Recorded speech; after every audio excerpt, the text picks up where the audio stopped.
Mateus 6, 22 diz assim: a candeia do corpo são os olhos, de sorte que se os teus olhos forem bons, todo o teu corpo terá luz. Se, porém, os teus olhos forem maus, o teu corpo será o quê? Tenebroso.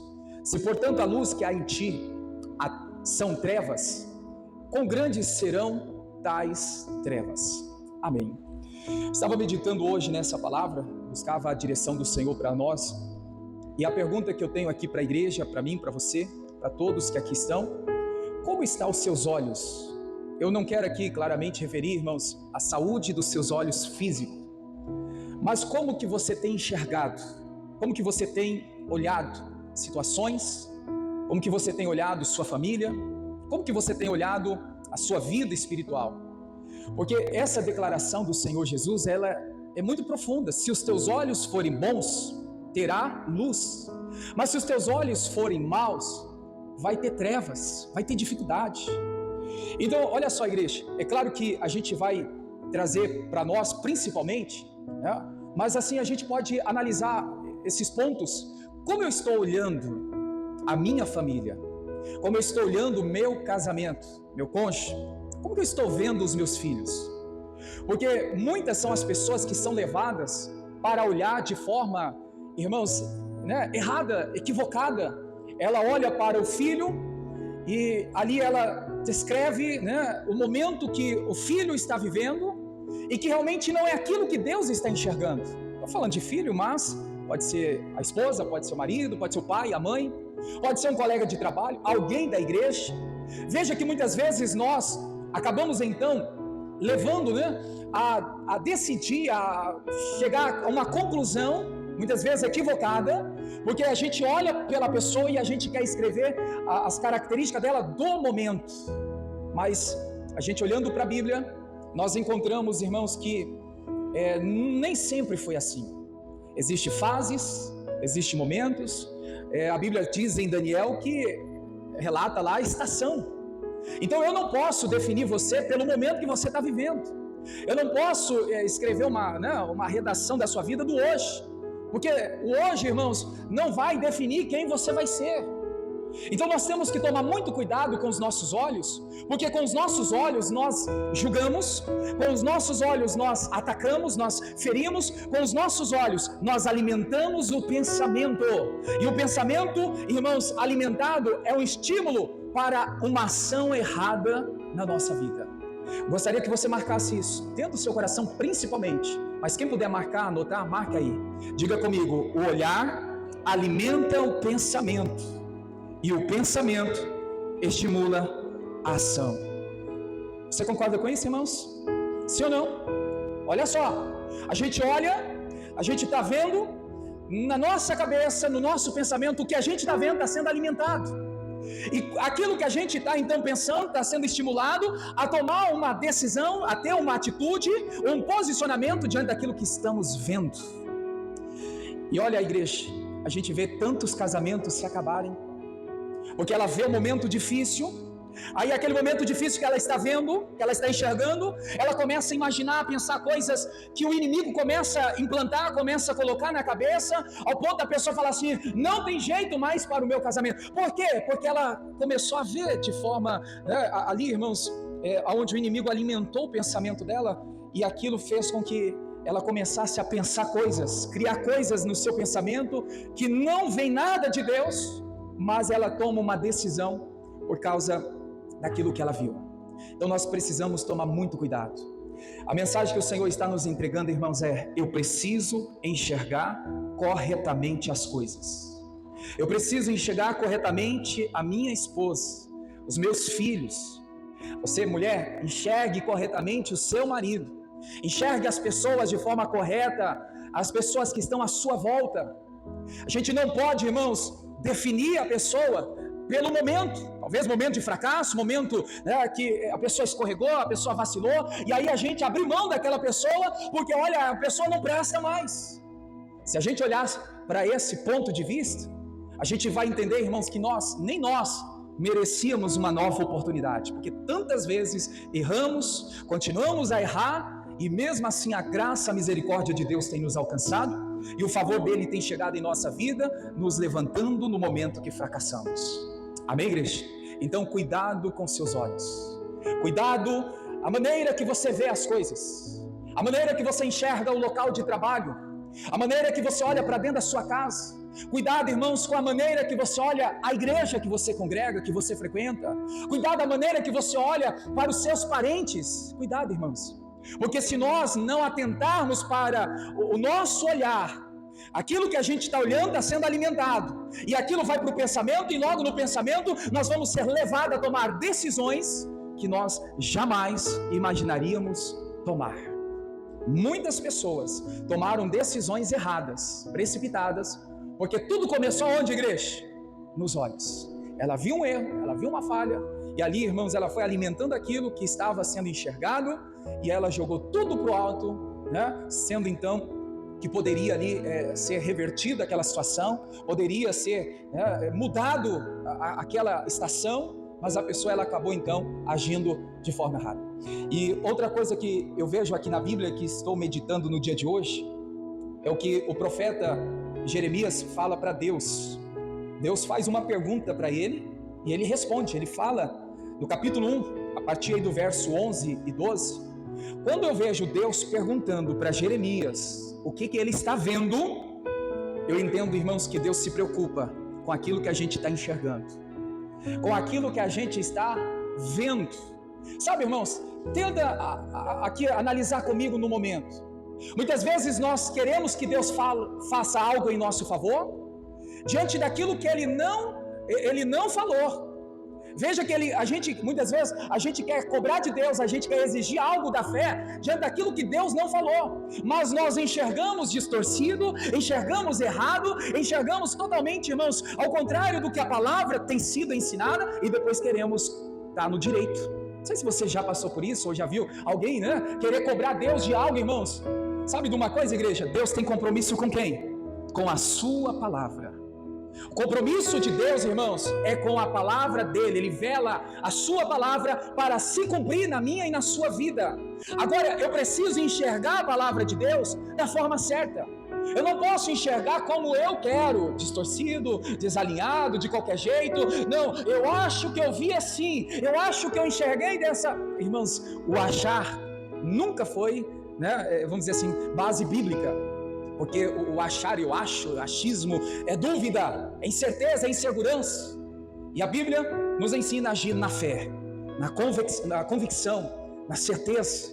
Amém, igreja? Vamos ler aí, Jeremias 1, o verso 11 e 12. Olha só. Ainda veio a mim a palavra do Senhor dizendo. O que Deus disse a Jeremias? Leia em voz alta comigo, vamos lá? O que é que vês? Vamos repetir? O que é que vês, Jeremias? E eu disse, Jeremias falou, vejo uma vara de amendoeira. Aí o 12 diz assim, disse o Senhor, viste bem, Jeremias, porque eu velo sobre a minha palavra para cumprir. Então diga para a pessoa que está ao seu lado, irmão, diga assim, Deus tem o compromisso com a sua palavra. Amém? Agora para todos nós, irmãos, não é necessariamente o que a gente entende, principalmente da forma distorcida. Depois eu quero cobrar de Deus, Senhor, por que o Senhor não fez isso? Mas Ele não disse que iria fazer, Ele não garantiu, não deu a palavra. Ah, mas eu enxerguei dessa forma, eu achei que fosse assim. Veja que o compromisso de Deus é com a sua palavra. O que Deus fala, irmãos, Ele vela, Ele tem esse compromisso, Ele tem esse acordo, essa aliança, essa fidelidade para se cumprir em nossas vidas. Então a gente precisa então se posicionar. Se Deus tem compromisso com a sua palavra, Senhor, o que eu e você deve fazer? Senhor, que eu não venha enxergar errado, que eu não venha enxergar desalinhado, torto, que eu não venha enxergar nada fora da tua direção. Porque se eu enxergar, irmãos, fora da direção, eu vou auto me enganar e depois vou querer cobrar algo de que Deus não falou, algo que Deus não prometeu, E é onde muitas pessoas estão se frustrando, estão decepcionadas. Mas eu enxerguei dessa forma e não foi bem assim, Deus não me respondeu, a promessa não... Não, irmãos, o que Deus fala, o que Deus promete, Ele cumpre para a glória do nome dEle. Amém, igreja? Então, eu e você, nós precisamos estar bem com os nossos olhos. Volto a dizer, irmãos, não é o físico não, é os olhos da fé, é os olhos espirituais, é os olhos, né, irmãos, para enxergar as coisas de Deus, as coisas do alto, as coisas que vêm do Senhor para nós. Senhor, eu quero enxergar como o Senhor vê. Senhor, eu quero ver, meu Pai, né, a Tua palavra se cumprir. Eu quero ver, Deus, aquilo que o Senhor tem me mostrado. Esse tem que ser, irmãos, o posicionamento da igreja, de enxergar realmente o que Deus tem mostrado, né? Porque olha só, muitas vezes o inimigo, a circunstância, a luta, a adversidade, uma perseguição vai fazer a gente enxergar coisas que não existem da parte de Deus. A gente acaba então criando coisas na nossa cabeça, achando que foi a palavra, que foi Deus, que foi algo do céu, e sendo que não tem nada diante daquilo que o Senhor prometeu em sua palavra. Então que você saia daqui hoje, irmãos, com esse entendimento guardado no coração. Deus tem compromisso com a sua palavra, e eu tenho que olhar como Deus tem falado. Olhar aqui, irmãos, é estar com os olhares, né, com os olhos sobre a palavra. Estar, irmãos, com os olhares voltados para o Senhor, crendo: Senhor, eu não posso desviar o meu olhar nem para a direita nem para a esquerda. O meu olhar tem que estar em Jesus Cristo, o autor e consumador da nossa fé. Sabe por quê, igreja? Senão vai ter gente vivendo assim, ó, igual Marcos capítulo 8. Eu acredito que você lembra dessa passagem de um homem que precisou ser tocado por Jesus aí pelo menos 2 vezes, né? Marcos capítulo 8, a partir do 22, conta aí a história, a cura de um cego de Betsaida. E a Bíblia nos mostra que esse homem, ele via como, igreja? Distorcido, ele via desalinhado, ele via, irmãos, árvores como homens. Olha que situação, né? Vamos aqui, irmãos, assumir essa palavra. Estamos quase aí terminando o primeiro semestre.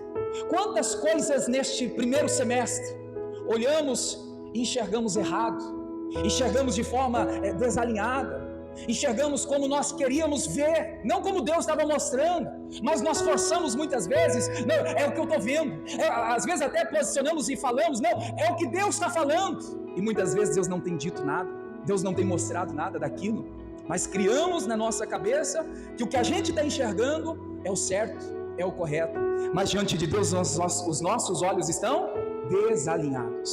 Olha aí a história, vamos ver a história, igreja? É curtinha ela, para a gente trazer o conhecimento aqui para quem não conhece, e quem já conhece vai lembrar dessa história. E chegou a Betsaida, e trouxeram-lhe um cego, rogaram-lhe que lhe tocasse, e tomando o cego pela mão, levou-o para fora da aldeia, e cuspindo-lhe nos olhos, impondo-lhe as mãos, perguntou-lhe se via alguma coisa. E levantando ele os olhos, disse: vejo homens, pois os vejo como árvores. Que estranho, né, irmãos? Vejo homem como árvores que andam.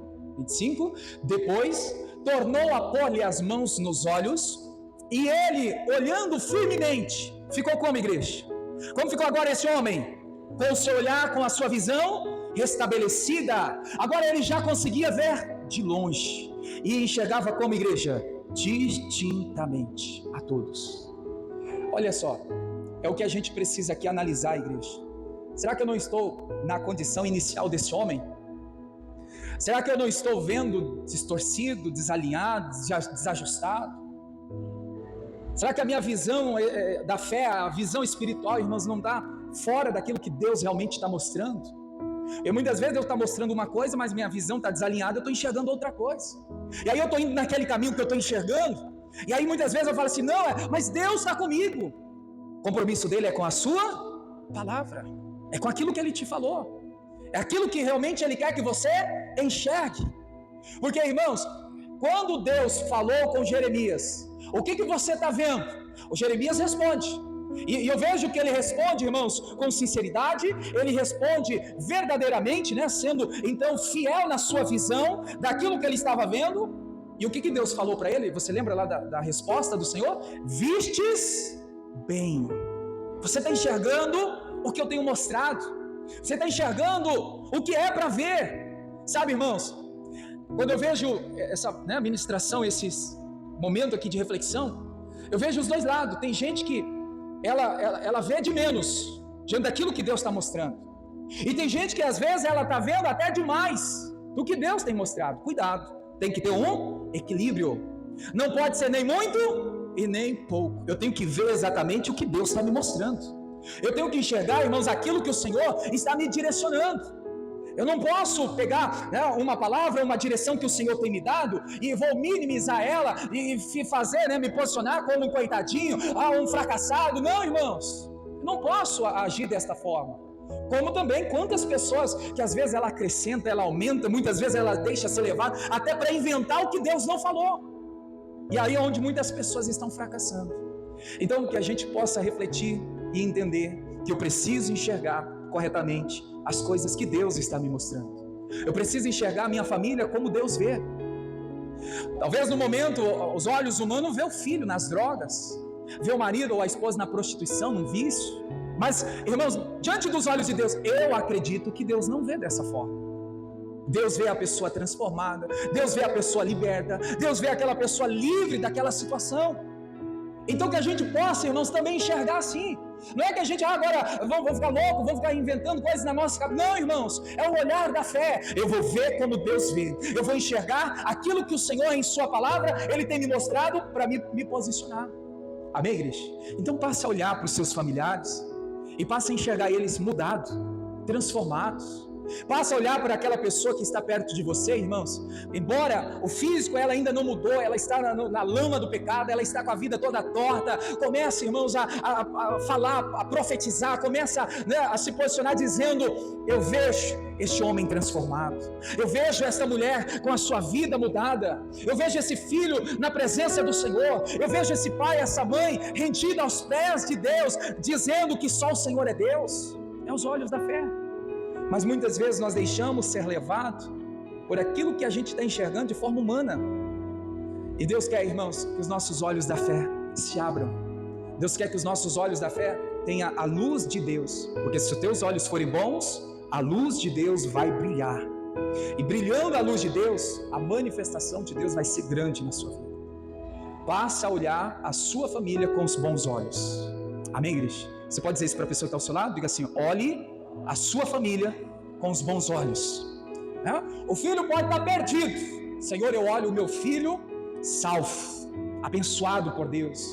O marido, a esposa pode estar lá no fundo do poço, mas Senhor, eu olho este marido ou esta esposa, livre dessa situação que ele se encontra hoje. Os olhos da fé, irmãos.